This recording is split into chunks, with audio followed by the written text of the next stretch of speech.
আসসালামু আলাইকুম। Hello viewers, আবারও চলে আসলাম একটা ছোট্ট একটা ব্লগ নিয়ে। এটা আজকে আমি ডিম চপ বানাবো। দেখতে পাচ্ছেন আমি সব কিছু ডিম চপ দিয়ে ডিম দিয়ে সব কিছু রেডি করে রাখলাম। দেখতে পাচ্ছেন এখন একটা কাঁটা চামচের সাহায্যে আমি ডিমটাকে ভালো করে ফেটে নেব। দেখতে পাচ্ছেন এখন আমার ডিমটা ফেটানো হয়ে গেছে। ডিম চপ রান্না করতেছি। দেখতে পাচ্ছেন আজকে ইফতারের সময় ডিম চপ খাবো। এদিকে পেঁয়াজও রান্না করতেছে। পেঁয়াজও রান্না করলাম, অলরেডি আজান দিয়ে দিচ্ছে। দেখতে পাচ্ছেন কিসকসমস। বিসমিল্লাহির রহমানির রহিম।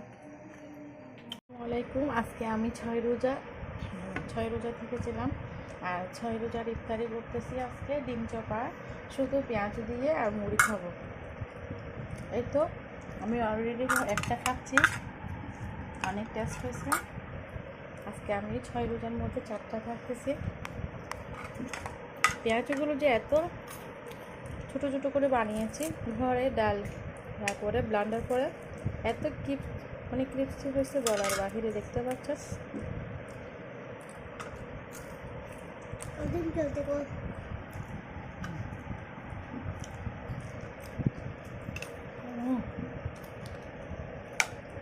অনেক মজা হয়েছে পেঁয়াজগুলো।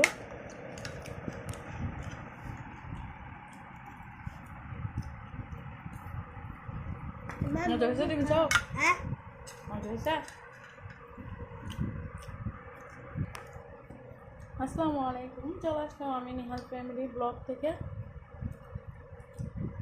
দেখতে পাচ্ছেন আজকে আমি কি করেছি। আজকে আমি ডিম চপ বানিয়েছি, পেঁয়াজও বানিয়েছি। সবাই আমার চ্যানেলের পাশে থাকবেন এবং আমাকে বেশি বেশি করে ভালোবাসা দিবেন।